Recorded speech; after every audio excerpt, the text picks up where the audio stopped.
Hi అండి, అందరికీ నమస్కారం.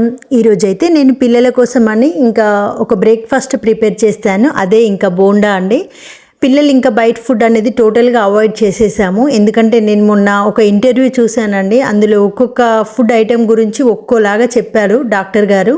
ఇంకా నేను అప్పటి నుంచి టోటల్గా అన్నీ అవాయిడ్ చేస్తున్నా. ఇంకా జంక్ ఫుడ్ ఇవ్వడం అంటే అది ఒక ఫుడ్ లాగా ఫీల్ అవ్వకండి, అది ఒక పాయిజన్ ఇస్తున్నట్టే మీ పిల్లలకని. ఆ వర్డ్ నా హార్ట్కి టచ్ అయింది. అందుకనే నేను ఇంకా పిల్లలకు చెప్పి ఇప్పటి నుంచి బయట ఫుడ్ అనేది ఇంకా టోటల్ క్లోజ్ చేసేద్దాం, మీకు ఏది నచ్చితే అది నేనే ఇంట్లో ప్రిపేర్ చేస్తానని చెప్తే వాళ్ళైతే ఇంకా బోండా తినాలనిపిస్తుందమ్మా అని చెప్పారు. నేను దాని గురించి అని ఇంకా ఈ వీడియో చేస్తున్నానండి. మేమైతే పల్లీలు ఇట్లా కిరాణం షాప్లో లాగా కొనమండి. మేము పండించిన పల్లికాయ ఉంటుంది కదా, అది ఒక బస్తా అట్లా స్టోరేజ్ చేసుకొని మనకు అవసరం ఉన్నప్పుడు 1 కేజీ 1/2 కేజీ అవి ఆ డబ్బాలో నుంచైనా ఆ బ్యాగ్లో నుంచైనా తీసి వాటిని ముందుగా ఒక 1/2 అవర్ బిఫోర్ అవన్నీ ఇట్లా ఒలుచుకొని వాటితోటి మేము ఫ్రెష్గా ఇట్లా చేసుకుంటామండి. ఎందుకంటే ఇంకా మా అమ్మ ఇదే పద్ధతులు ఫాలో అవుతుంది కాబట్టి నేను కూడా ఇదే ఫాలో చేస్తున్నాను. మీరు చూసారు కదా, పిల్లలిద్దరు కూడా వాటిని ఒలిచారు. ఆ ఒలవగా వచ్చినవే ఇవి. సో ముందుగా నేనైతే ఈ పల్లీలను దూరగా వేయించుకుంటున్నాను.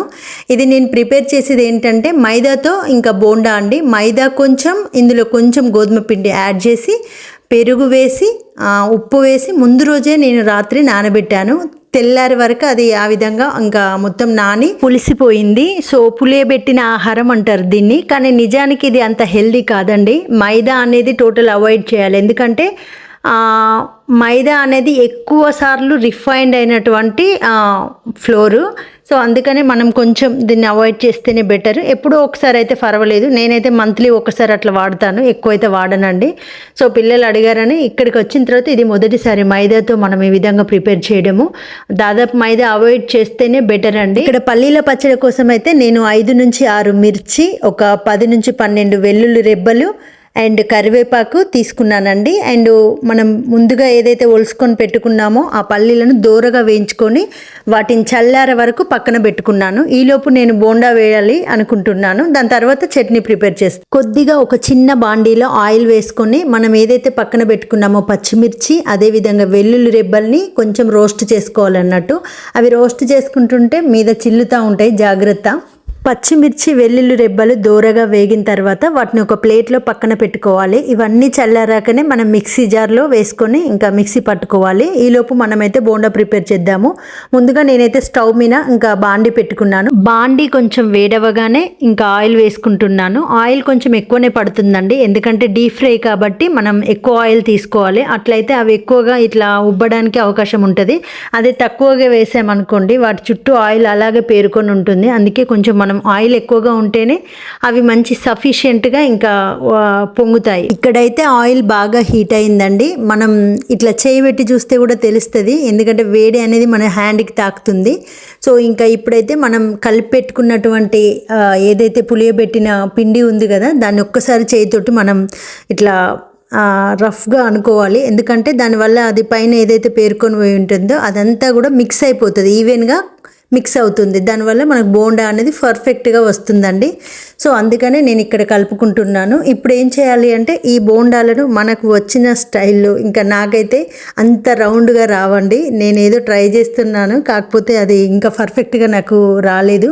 సో మనకు వచ్చిన స్టైల్లో ఇంకా గుండ్రగా వేసుకోవాలి. గుండ్రగా అని కాదు, ఏ షేప్ అయినా పర్వాలేదు, తినేలాగుంటే సరిపోతుంది. ఏంటక్క ఇలా వేస్తున్నావు బోండాలని చెప్పి అనుకుంటున్నారా? ఇంకా షేప్ అవుట్ అవుతున్నాయని అనుకోకండి. టేస్ట్ ఎక్సలెంట్గా ఉంటుంది, నన్ను నమ్మండి. టేస్ట్ అయితే సూపర్ ఉంటుంది. మనకు కావాల్సింది టేస్ట్, షేప్ తోటి సంబంధం లేదు. సో ప్లీజ్ ఎక్స్క్యూజ్ చేయండి. ఈ వాయిస్ ఓవర్ ఇస్తుంటే నేను చాలా నవ్వుకుంటున్నాను, ఎందుకంటే ఆ బోండాలను చూస్తే నాకు నవ్వొస్తుంది. ఎందుకంటే మీరంతా ప్రొఫెషనల్గా వేస్తారేమో, నేను ఇలా వేసి ఇంకా వీడియో పెడుతున్నానా అని అనిపిస్తుంది. ప్లీజ్ ఇంకా అట్లా అనుకోకండి, టేస్ట్ అయితే బాగుంటుంది నిజం.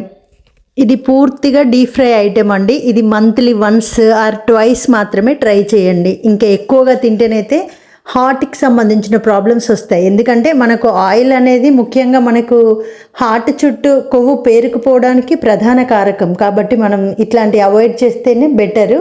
సో కాకపోతే పిల్లలు ఇంకా వినట్లేదని ఒక్కసారే కదా అని చేస్తున్నాను.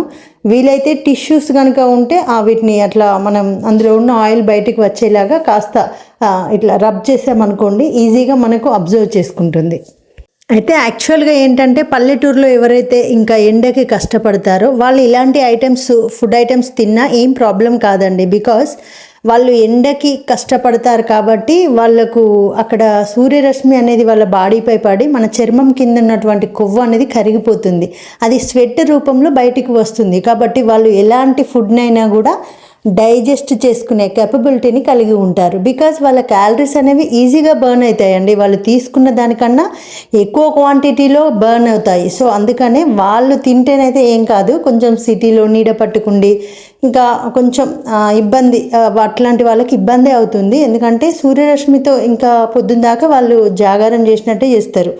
అలాంటి వాళ్ళకు సావాసం చేసినట్టే చేస్తారు. అలాంటి వాళ్ళకి ఇది పెద్ద విషయం కాదు. కానీ కొంచెం నీడ పట్టుకుండి సిటీలో కొంచెం ఎండ తగలకుండా ఉండే వాళ్ళైతే ఎక్కువ అవాయిడ్ చేయాలి, ముఖ్యంగా ఏజ్డ్ వాళ్ళు. మర్చిపోయాను, మన రెసిపీలోకి వచ్చేద్దాం రండి. ఇంకా ఇది 2 సైడ్లు కూడా ఇంకా ఈ బోండాలను మంచిగా ఇంకా డీప్ ఫ్రై చేసుకోవాలి. ఎక్కువగా మనం ఫ్రై కాకుండా, తక్కువ ఫ్రై కాకుండా ఇంకా గోల్డెన్ బ్రౌన్ కలరు ఇప్పుడు వీడియోలో చూపిస్తున్నట్టుగా కొంచెం క్రిస్పీగా కొంచెం మెత్తగా ఉండే విధంగా చూసుకోవాలి. ఇవి 2 సైడ్స్ ఇట్లా ఫ్రై అయిన తర్వాత ఇంకా ఆయిల్ తోటే వస్తాయి. ఎంత మనం తీసినా కూడా ఆయిల్ ఖచ్చితంగా వస్తుంది. టిష్యూయే బెస్ట్. సో ఇంకా వాటిని తీసుకొని మనం ఒక బౌల్లోకి తీసుకోవాలండి. నేను ఇవి మునిగే వరకు ఆయిల్ వేసాను కదా, ఇది కొద్దిసేపటికే ఇంకా తగ్గిపోయిందండి దీని క్వాంటిటీ. ఇంకా నేను మళ్ళీ పోసాను. వీడియోలో చూపించలేదు కానీ నేను మళ్ళీ రెండవసారి కూడా ఆయిల్ వేసాను. అంటే చూడండి ఎంత ఆయిల్ అబ్జర్వ్ చేసుకుంటుందో. కానీ అప్పుడప్పుడు తినడానికి పెద్ద ప్రాబ్లం ఏం కాదనుకోండి, డైలీ రొటీన్లో మాత్రం వాడుకుంటే బెటర్.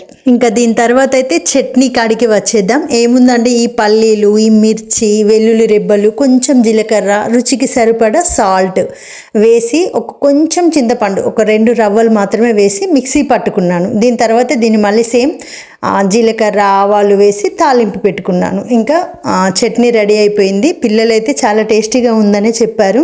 బోండా అయితే చాలా టేస్టీగా ఉందండి. ఇంకా మనం బోండాని ఇట్లా 2గా చేయగానే ఆ లోపల గుళ్ళగా ఉంది అండ్ అదేవిధంగా మెత్తగా ఉందండి. టేస్ట్ అయితే సూపర్గా ఉంది. నాకైతే బాగా నచ్చింది. పిల్లలు కూడా బాగుందన్నారు. మా కోడలు, వదినమ్మ, ముఖ్యంగా మా పెద్దన్న నాకు సర్టిఫికెట్ ఇచ్చాడు చాలా బాగా టేస్టీగా చేసిందని. ఇంకా సరిపోయింది అనుకున్నాను నేను. ఇంకా మేము ఏదైనా బ్రేక్ఫాస్ట్ చేసుకుంటే వదిన చేసినా కూడా మేమంతా షేర్ చేసుకుంటాము. మేము చేసినా కూడా వదిన వాళ్ళకి పంపిస్తాము. ఇంకా మళ్ళీ 2 బ్రేక్ఫాస్ట్లు అనేవి చేయమండి. సో నేను అందరికీ సరిపడేటట్లే క్వాంటిటీ అనేది తీసుకున్నాను. అంటే 1/2 kg పిండి తీసుకున్నాను. మా ఫ్యామిలీ మొత్తానికి పుష్కలంగా సరిపోయినాయి. ఈ ఏదైతే ఫ్రై అయిపోయిందో, డీప్ ఫ్రై అయిందో, ఈ ఆయిల్ని మళ్ళీ రీయూజ్ చేయకూడదండి. ఎందుకంటే ఇలా రీయూజ్ చేస్తే కనుక దీంట్లో కార్సినోజెనిక్ ఏజెంట్స్ అనేవి రిలీజ్ అవుతాయి. ఈ కార్సినోజెనిక్ ఏజెంట్స్ అంటే ఏంటంటే క్యాన్సర్ కారకాలు.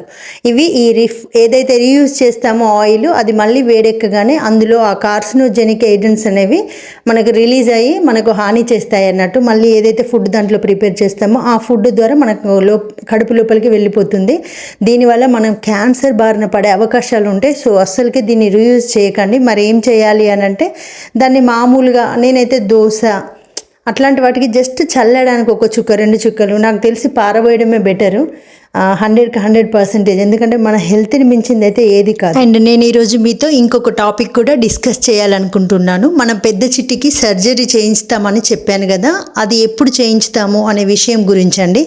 యాక్చువల్గా తనకి వ్రిస్ట్ దగ్గర అదే గాజులు వేసుకుంటాం చూడండి, మణికట్టు అంటాము, అక్కడ ఒక బాల్ సైజులో ఇట్లా కంతిలాగా అయిందండి. అది మొన్నటికి ఇప్పటికి సైజ్ అనేది ఇంక్రీజ్ అవుతుంది. నేనేమనుకున్నా అదే సైజులో ఉంటుందేమో అనుకున్నా, కాదు, అది ఇంకా ఇంక్రీజ్ అవుతుంది అన్నట్టు. దానివల్ల ఏంటంటే స్టిచెస్ ఎక్కువగా పడే అవకాశాలు ఉంటాయని డాక్టర్ గారు చెప్పారు. అయితే దాన్ని ఖచ్చితంగా సర్జరీయే చేయించాలని వాళ్ళు సలహా ఇచ్చారండి. మన కామెంట్ బాక్స్లో చూస్తే మాత్రం దానికి సర్జరీ అవసరం లేదండి, మెడిసిన్ ఉంటుంది, ఆయింట్మెంట్ ఉంటుంది, ఇది అది అని కొంతమంది వాళ్ళ ఒపీనియన్ వాళ్ళు షేర్ చేశారు. నేను దీని గురించి కూడా మళ్ళీ డిస్కస్ చేశాను డాక్టర్తో. అయితే ఆయన ఏమన్నాడంటే ఆయుర్వేదంలో ఉంటుంది, బట్ అది టైం టేకన్ ప్రాసెస్. ఈలోపు పాపకు అది హైక్ అయ్యి మళ్ళీ ఇబ్బంది పడితే ఇంకా మీరే లాస్ అవుతారని చెప్పి వాళ్ళు మాట్లాడడం జరిగింది.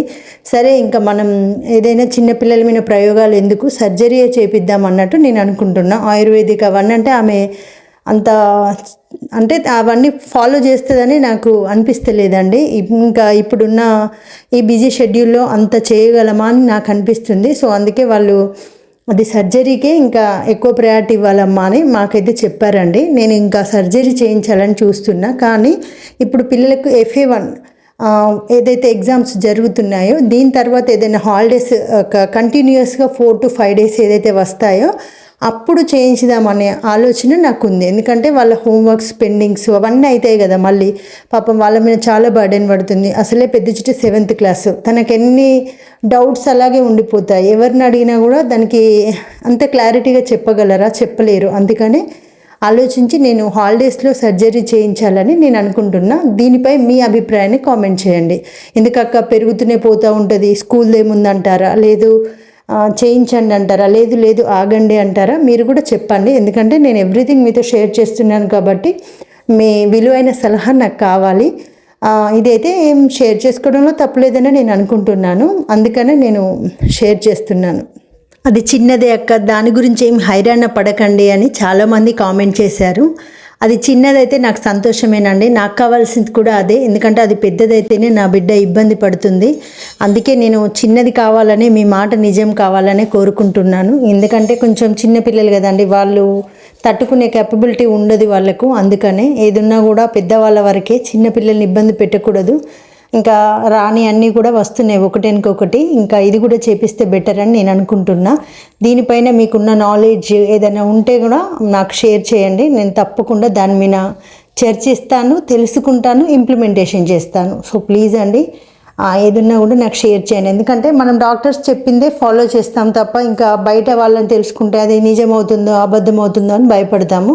బట్ మీరు జెన్యున్గా ఎవరైనా ఇలాంటి ప్రాబ్లం ఫేస్ చేస్తే దాన్ని ఖచ్చితంగా నాకు చెప్పండి. నేను దాని గురించి ఆలోచిస్తాను. శ్రావణ మాసంలో మనకి ఎక్కువగా ఫెస్టివల్స్ అనేవి ఉంటాయి కాబట్టి ఒక 2 days వరుసగా సెలవులు వచ్చినా ఒక్కరోజు హాలిడే తీసుకునే విధంగా అట్లా ప్లాన్ చేసైనా నేను ఖచ్చితంగా సర్జరీ చేయించాలి అని ఆలోచిస్తున్నా. కాకపోతే టైం అనేది నాకు కుదరట్లేదండి. నెక్స్ట్ మంత్ అట్లా అవుతుంది అనుకుంటున్నా. హాలిడేస్ కోసమే నేను వెయిట్ చేస్తున్నా, వేరే కారణం ఏం లేదు. కానీ సర్జరీ మాత్రం కంపల్సరీ చేయించాలి. దీనిపైన మీకు ఏదైనా తెలిస్తే మీ నాలెడ్జ్ని ఖచ్చితంగా కామెంట్ రూపంలో షేర్ చేయండి. అండ్ వీడియో నచ్చినట్లయితే ఒక లైక్ చేయండి. అండ్ కొత్తవారు ఎవరైనా ఉంటే సబ్స్క్రైబ్ చేయండి. మీ సపోర్ట్ మాకు తప్పకుండా కావాలి.